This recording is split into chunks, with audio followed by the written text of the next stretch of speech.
Pop punk, a genre that has seen many rises and falls in different variations all over the past few decades, from its inceptions from the 80s to its explosions in the 90s and early 2000s, followed by its underground college subgenre in the early to mid 2000s.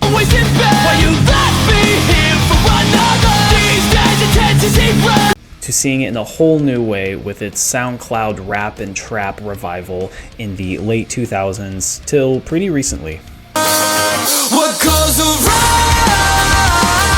While most genres will see their definitive peaks happen at a very specific time, pop punk is just something that won't truly die. It's like a horror movie villain. You can keep trying to kill it over and over and over, and eventually it always just comes back. This is the moment the supposedly dead killer comes back to life for one last scare. There's an exhaustive amount of things you can say about each of these eras, so we're just going to zero in on the most recent rendition, centering around mainly Machine Gun Kelly. Dream big, walked around in my PJs, and my street days is still here, never changed. I don't think there was really ever a definitive name for this era, whether it be post-pop punk revival, MGK pop punk, I don't know. We'll just go with all of them. To begin though, we have to rewind to the kind of mid to late 2010s, not just where pop punk was, but just mainstream music in general. If you listen to top 40 radio in like 2018, chances are you didn't really hear much music that had guitars, drums, or even just real instruments in general. And while rock was still existing, mainly because of seasoned artists from the previous decade or even older, it was basically at a serious low among just casual music listeners. Rap, hip-hop, R&B, and even country, kind of to a minor extent, even though that genre was having its problems at this time too, was outpacing anything rock was doing. That doesn't mean pop punk was like completely dead. On a more subculture level, we were just exiting out of like the sad boy pop punk or the soft grunge scene that had really dominated a lot of the field from, the late 2000s through some of the 2010s. A lot of this was thanks to Tumblr. This was a big example of a social media platform basically creating a whole genre of music that was still new. We saw a lot of this in the MySpace days with some of like the, crunkcore, just like MySpace scene stuff going around. And this whole new Tumblr pop punk stuff was kind of like its older, more mature brother who went to college. Bands like Neck Deep, The Story So Far, State Champs, and just a ton of others were keeping the Warped Tour scene alive, but it was still a pretty niche thing, even though it was still big in its own right. And like with almost anything, what goes up always comes down. So by the end of that decade, most of these bands had pretty much just adapted new styles or had just completely disbanded altogether. And while Blink-182 came back, partially, and released the pretty well-received album California, this wasn't really a big example of them keeping the genre alive. As I'd say, it was more of them transitioning into a new season where they were pretty much past their prime and more capitalizing on the bygone era. Green Day came out in 2016 with their album Revolution Radio, which was fine, but wasn't really earth-shattering.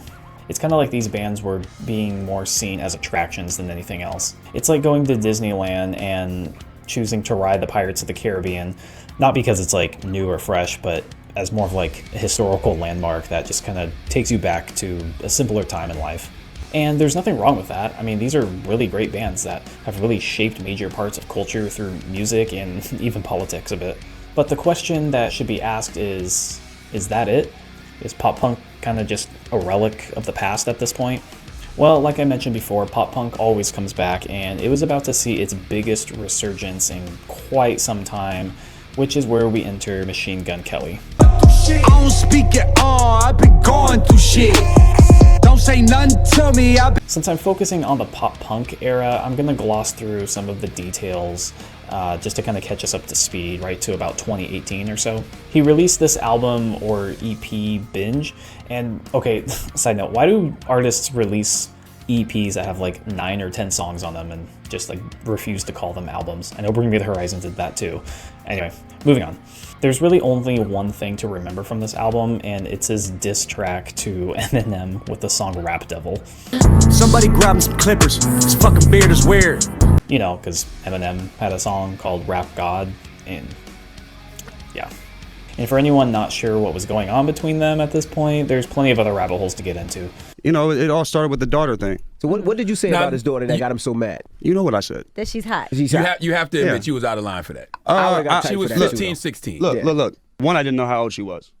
All the headline said was, this person that we had known through records is all grown up. With many rappers over the years, they had a bit of a feud, which led to them just cross-referencing each other through a couple different songs, which is just a nice way of trying to profit off of the drama. And of course, fans immediately taking sides and blah, blah, blah. And I'll return to that in a little bit later, but in 2019, MGK had released the follow-up, Hotel Diablo. We can take it back to 2012. I was trapping on the tour bus with Meek Mill.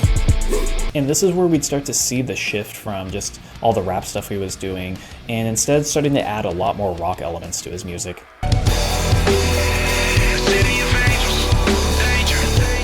He didn't stray too far away for what he was known for, and many fans weren't taken like at a huge surprise, as he had already been appearing in other rock songs with bands like Papa Roach, for example, in 2015, and even showing up and playing for big rock festivals like Rock USA in 2018, for example.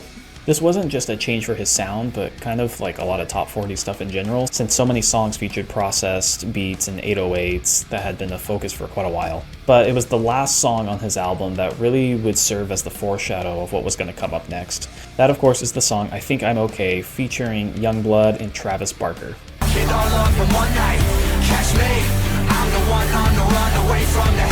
This was huge and really captured an important moment in music that rock often neglects. You have the current mainstream star with Machine Gun Kelly, with a new up-and-comer with Youngblood, and a seasoned previous generation star of Travis Barker. Basically 3 important figures that really bring multiple cultures of music together at the same time. Now, I won't ignore any of the criticism that MGK was going through at this time. Of course, people were still divided with the whole Rap Devil fiasco that came out with Eminem, and with people claiming that Eminem won the feud, with the proof being that MGK was, leading rap with his tail between his legs and gonna just search out a new genre of music. On a more personal level for me, who doesn't really care what was going on with them, I find that there's little weight to this argument. MGK had stated for years that a lot of his earliest influences with music was actually like in rock and pop punk, with Blink being a major piece to that, and he had already been peaking through the rock scene a few years prior, like I mentioned before. And this is probably the most important point of it, is does anyone believe that MGK thinks he lost their feud? I mean, with an ego as big as his, I would feel pretty confident that he walked away thinking he won, no matter who sides the fans were on. Pull over and go back to sleep. Get the fuck out of here. You're not gonna hold me. So no, I said what I said, and respect the fight. That's it. But I guess either way, people talking about him positively or negatively, the point is people were still talking about him, and this was still kind of boosting his image. Now this is what y'all do. Y'all either give the best head or you say you don't give head. But real quick, don't get me wrong, we will definitely go into some of the more negative sides of his ego a little bit later. Now to ask where he goes from here. Well, in 2020, he'd begin a highly publicized relationship with Megan Fox right at the same time we'd hear his new single, Bloody Valentine. Let's play pretend and treat this night like it'll happen again. You'll be mine. For his upcoming album. It was catchy, tightly written, and kind of gave a new fresh coat of paint on the pop punk genre. Not really style per se, I mean, most of pop punk just sounds like pop punk, but I do believe a big part of why it was working for him was his voice. All throughout the years, the majority of pop punk had a lot of very similar sounding vocalists that had voices that were either thin or nasally, or that Tom DeLonge accent that we've all come to know. Kelly's voice was different though. I mean, it was deep, it was raspy, and he used a lot of the same rap cadences from before. So the first way to bring a genre back, of course, is to present something new with it, and I think his voice served that purpose. And of course, Bloody Valentine would feature Travis Barker, which then would be announced that he would be featured on all his songs and a part of all the production elements for the new album. That, of course, would be titled Tickets to My Downfall, coming out September 2020. If you weren't saying that pop punk was back yet, you definitely should have been at this point. I mean, it debuted at #1 and had many features from different artists from like Halsey, Trippie Redd, Black Bear, and Ian Doyer, and of course Travis Barker throughout.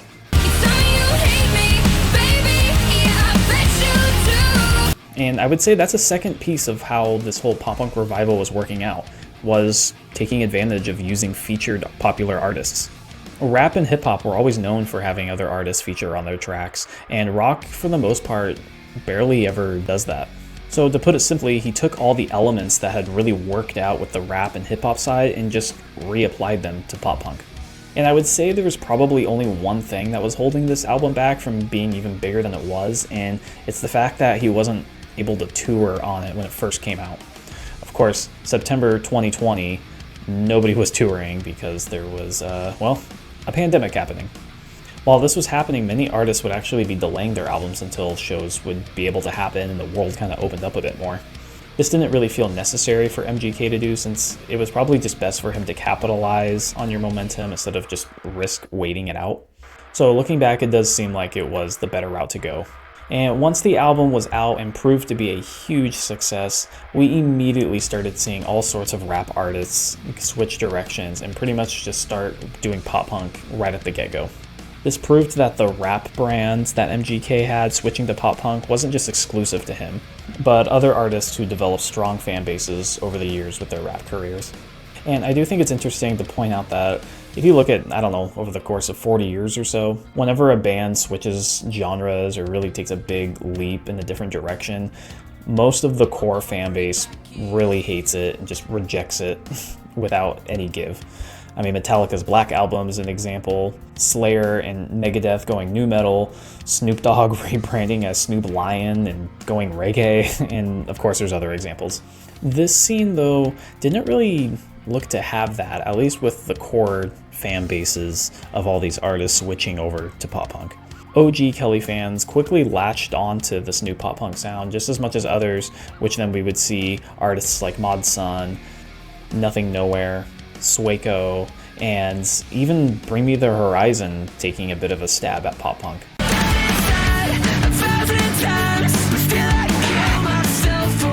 And it also kind of was a big springboard for other new artists coming up, like Jaden, for example. It's been cloudy with the chase of depression, broke my heart and I learned my lesson. Or Kenny Hoopla.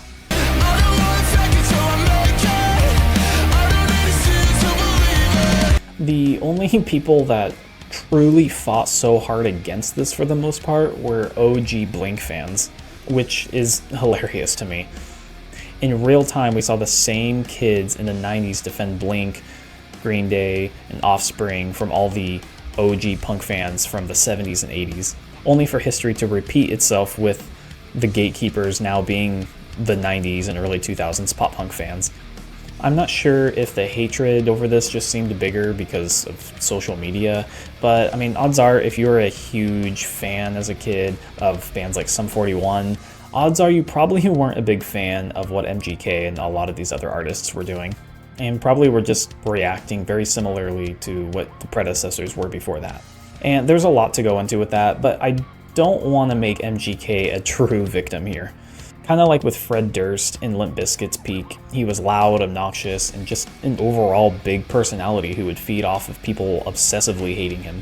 But unlike Fred Durst, who started in nu metal and just kind of continued building his career in that genre, MGK was different. He was moving into that space, so it came across for many people as him not really earning his spot and kind of just disrupting the scene itself. Rock at this point was really prioritizing legacy artists and other bands who didn't try to ruffle many feathers. Corey Taylor is a prime example, who also happened to not be a fan of MGK. And for many of his antics that worked for him really well in rap, they just didn't translate all that well in rock and metal even. I won't fill you in on the whole fucking story because you can go online and look it all up. However, I will say this. He maintains that I started it. The truth is, he started it. Hey, you want to know what I'm really happy that I'm not doing? Being 50 years old, wearing a fucking weird mask on a fucking stage. Fucking shit. So it's kind of a mixed bag on whether some of the hate was really earned or not.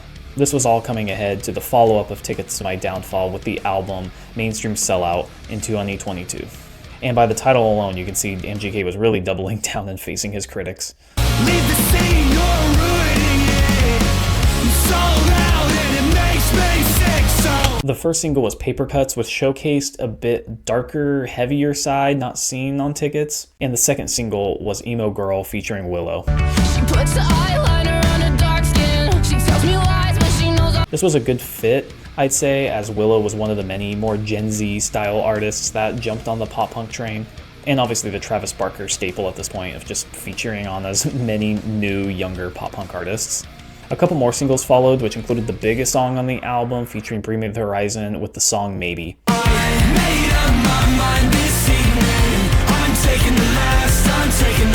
Like I said before, with the band kind of taking their own version of pop punk with their song Die For You a year prior, this seemed like a no-brainer. The song was really catchy and well produced and showed the strengths of both artists really well, with Ollie Sykes even sharing some screams in it, which brought some new fresh elements. And just like Tickets to My Downfall, Mainstream Sellout would debut at #1 on Billboard as well.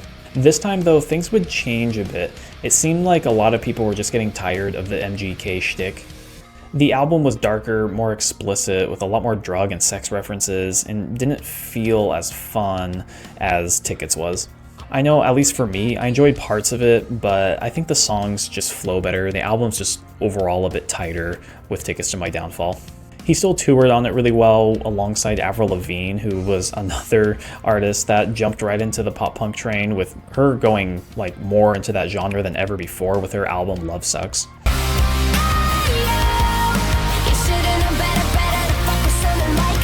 Once we moved to the end of 2023 though, the new pop punk wave was really kind of starting to feel stale and wear off a bit. The peak kind of looked like it already came and went, with very little to no new ideas coming in. It's easy to see that there were many substance abuse issues happening with Kelly, but things would even continue to spiral as him and Megan Fox's relationship and engagement would even be called off and they would break up, following by him even entering rehab.